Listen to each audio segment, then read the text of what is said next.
Welcome to Outdrive, folks. I'm your host, Cliff Callis, and each week I'm bringing you actionable marketing insights you can apply to reach, connect with, and convert rural American consumers. Outdrive is powered by Callis, a full-service advertising agency with a focus on marketing rural America.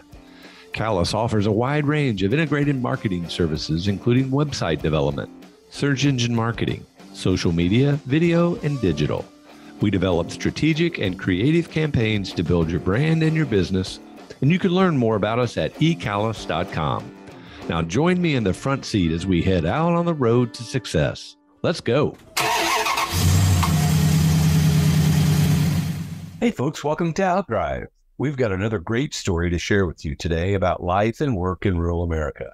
A few days ago, the Missouri State Fair opened in Sedalia for 11 days. The fair also crowned its 2023 Missouri State Fair Queen, and we are honored to be interviewing her today. This episode wraps up our 5-part Women in Agriculture series. And with the fair being Missouri's largest agricultural expo, it is only fitting that our guest has unique ties with this event. Over the next 12 months, this impressive young lady will be representing the state fair as a female advocate for agriculture at numerous events around the state. While her crowning may have been a surprise to her, the hard work and preparation leading up to her coronation is something we'll learn about in today's conversation. We'll also find out what rural America means to her and discover the responsibilities and obligations that will come ahead. We'll also ask about her favorite fair traditions, her plans for the future, and how to reach an 18-year-old college student with advertising. So with that, let's meet this year's Missouri State Fair Queen, Kelsey Miller. Welcome to Outdrive, Kelsey. Thank you. Been looking forward to meeting you this morning and getting to know you a little bit and learning about your background and how you got to where you are today. And congratulations for becoming the 2023 Missouri State Fair Queen yesterday. Well, thank you so much. So I think we have a lot to talk about. I know some about your background, a little bit anyway, and certainly want to talk about how you got to the role of Fair Queen, but I also want to talk about your upbringing and life on a farm. I know you plan to attend college here real soon, and so we want to hear about some of your future plans. And then I always like to do a little bit of research with our participants, our guests, and find out how advertisers reach them as a consumer. But before we get into all that, tell us a bit about yourself. So, like I said, my name is Kelsey Miller. I grew up in Jonesburg, Missouri. I went to Warrenton High School. I will be attending Mizzou in the fall for ag education, hopefully to pursue a degree to become an ag teacher here in a Missouri school. My ag teachers kind of pushed that little spark in me, which brought me to almost everything that I'm doing now. And I want to inspire students in the future.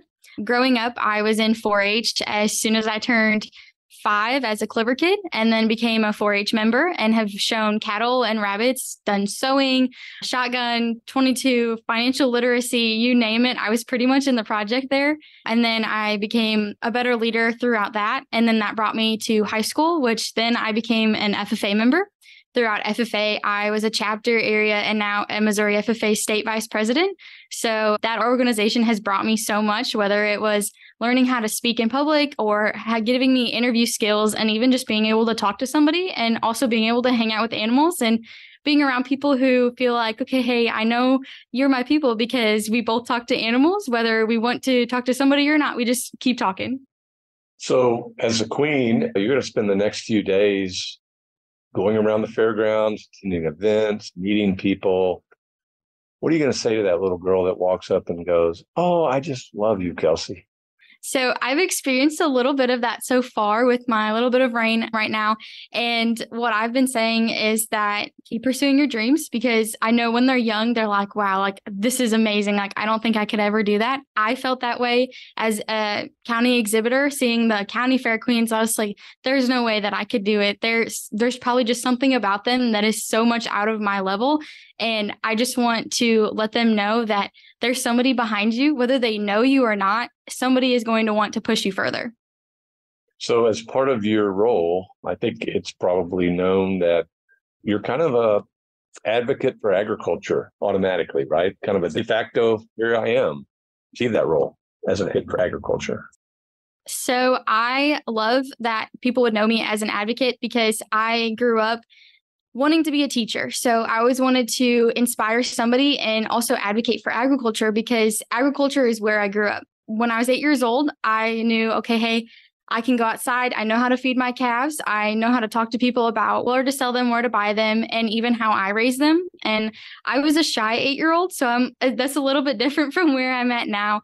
But I have loved the agriculture industry so much with being able to grow and being able to inspire other people. And so I am so excited to be able to pursue that further as a better advocate. Well, what inspired you to become or strive to become the State Fair Queen? So a little bit about the contest. So we did our interview and then we also did a speech and talent. And within my speech that I gave, I talked about the traditions that brought me to the fair. And one of those traditions are that my aunts and my mom ran for our County Queen contest. And while none of them had won the County Queen, it inspired me to say, okay, I know they did it. So that's something that I want to try. And so trying multiple different pageants, whether it was the County Queen contest, the Northeast District FFA Expo, and even just random ones to better my personal development and leadership skills, it brought me to the Northeast District Expo this year, which I had won the last week of July.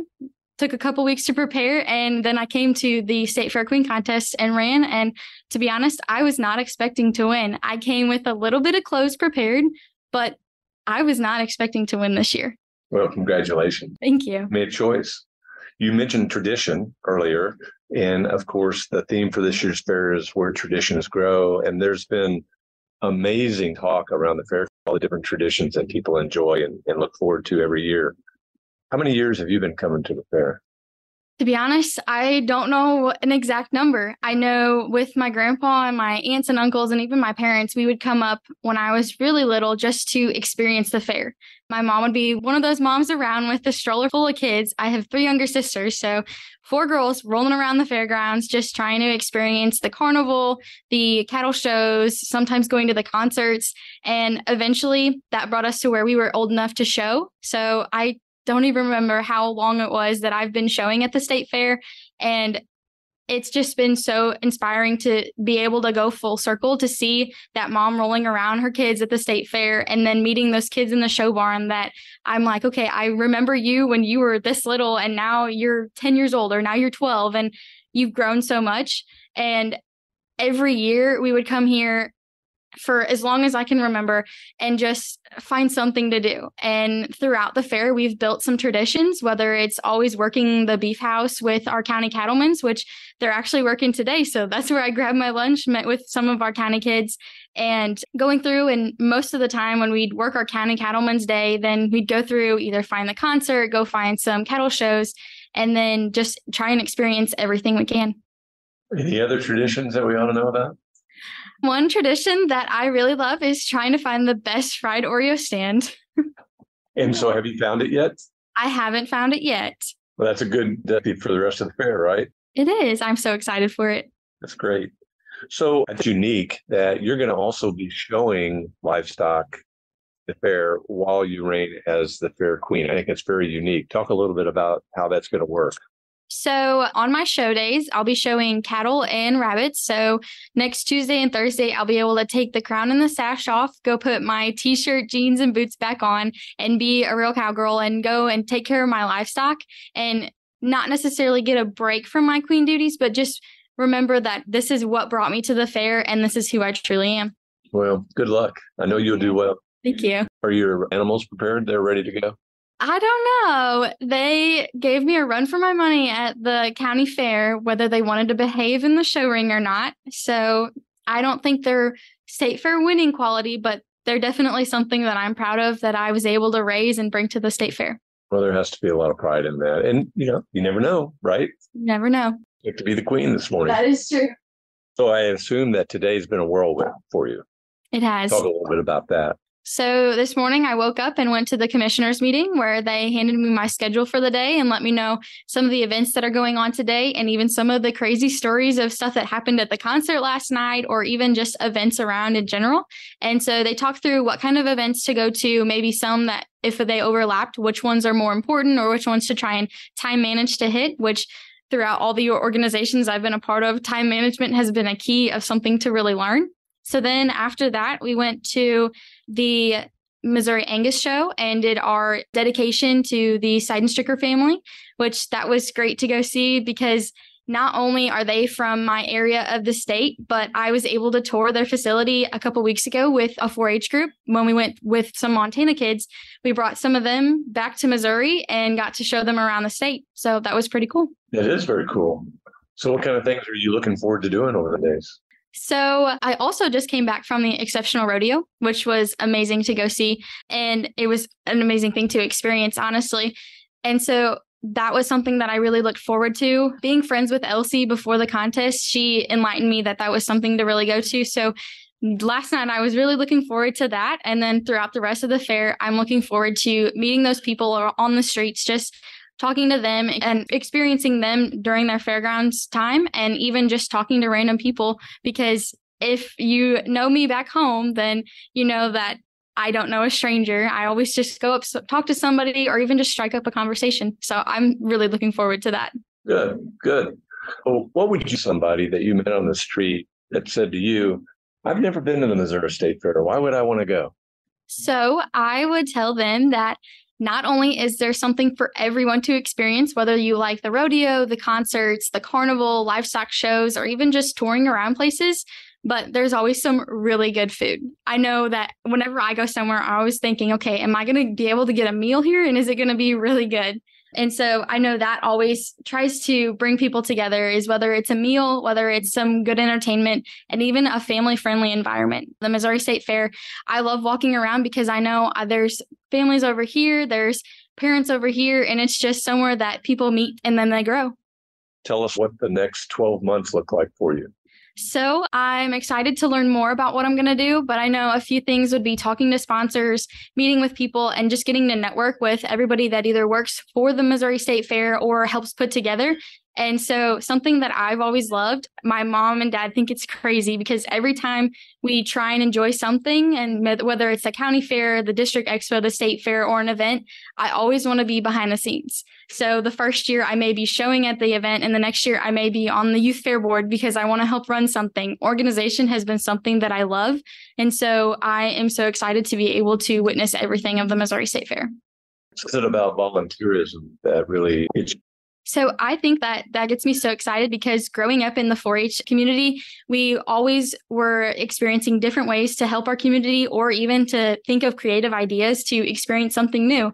Most of the time we do a flag retreat for the ceremonies. And so we wanted to think outside of the box for our county. And so my sisters and I actually went to our local fire department in Jonesburg, and we helped build some boxes for some equipment there. So that was something that we saw that the community needed that was different. And so I think my experiences through 4-H have helped me think of, okay, what does the community need that we're not giving them now? And so I truly love volunteering because it's something that I hope people would do for me. And so I want to make sure that I'm doing that for them. Well, that's a great perspective. Thank you. You mentioned that last year's State Fair Queen had given you some insights. What other kind of advice did she give you? Before the contest, I asked her, what is the biggest thing that I need to work on? And Elsie and I were roommates at National 4-H Congress 2 years ago. And so we really got to create a special bond. And so she just told me that I needed to be confident, and I needed to understand that I can be the best that I am, and it's all up to the judges. And I feel like she truly gave me that confidence. She just believed in me. And so knowing that, I feel like that helped me throughout the contest. So one of the perks of being the Fair Queen, I understand, is you get to live on the fairgrounds for the next 10 days. What do you think about that? I love it. I'm in a more central location than I was originally. When I came to the fair on Monday, I was helping out as a Missouri FFA state officer. So I was living in the youth dorms, which I've been in the youth dorms before, but I feel that where I'm at right now, I have my own bathroom and shower. And so it's a little bit better, but I still love living in the youth dorms because I get to mingle with everyone in there. But I feel like having a little bit better AC and a more comfortable bed would be better for the fair. Maybe a little more privacy too. A little bit, yeah. So what do your 3 younger sisters think about you being queen?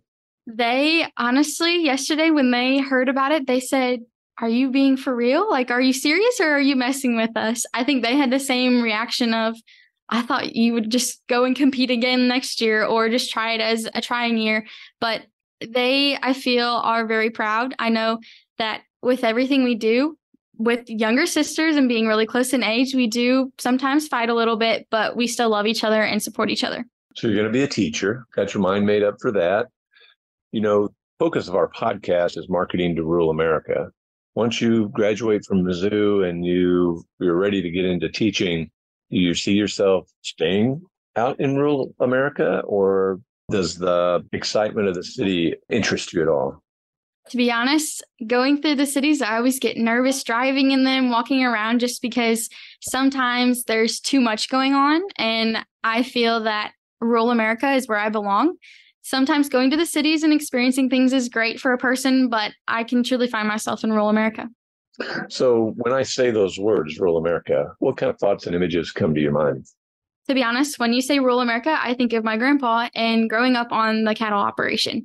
He really instilled a love of agriculture in me. And whether that was waking up early in the morning as a 6, 7, 8-year-old, walking over to grandpa's house to go help him feed, or even going over there when the vets are there just to help make sure everything's running smoothly. Sometimes I'd be the little bossy little grandchild with the clipboard saying, okay, this is this calf. It belongs to this mama. And whenever I think of rural America, I think of that kind of farmer, that one that is trying to incorporate their entire family and help their community grow, even though they feel like they're doing just a small part of it. That's neat. So, consumer, you buy, right? Probably buy some in the store, sign. How does an ad reach you as an 18-year-old college student? So I feel that as a college student or as a teen in Missouri, that advertisers really entice them by online advertisements or even the radio. But as someone who grew up not always being on their phones or not always being allowed to be on their phones, I feel that just seeing that person or seeing that logo somewhere, whenever I go and see it in the store, I'm like, hey, I know them. I think I have a little bit more trust with that brand or that company. And then I want to go visit more. But I'm not always your average teen that's always on their phone. Well, that's probably best. Have you been seeing a lot of famous brands around since you've been here? So there are some that maybe they don't feel as famous, but whenever I come and see their booth, I'm like, I remember I bought this pair of jeans from you and I love them, so I want to buy another pair. So to me, they feel famous. Yeah, I'm sure they do. Well, I've really enjoyed visiting with you today. I've really been looking forward to it, meeting you, learning about, what goes into being a fair queen. What else would you like to share with our Outdrive audience today that you think they might find inspiring? So I would like to say thank you so much for having me, and for anyone listening to always believe in yourself. I know that was something that in my community, our teachers really pushed that. They felt that the students always were putting themselves down or were trying for things and then realizing that maybe I can't do that. But as a future teacher, I want everyone to know that there is always somebody behind you and you always have somebody cheering you on. That's great inspiration. Thanks for sharing that. Thanks for being with us. Thank you for having me. Folks, thanks for listening to Outdrive. I hope you've enjoyed our visit today with Kelsey Miller, incoming freshman at the University of Missouri and the 2023 Missouri State Fair Queen. Come back again next week and I'll take you down the roads of rural America where it's heaven on earth. Thanks for taking a ride with us on Outdrive. This episode is complete, so head on over to eCallis.com for more insight you can apply to help drive your business growth. And be sure to sign up for our free monthly e-letter, Outthink, for even more helpful content about marketing to rural America. Have a great day and keep on driving.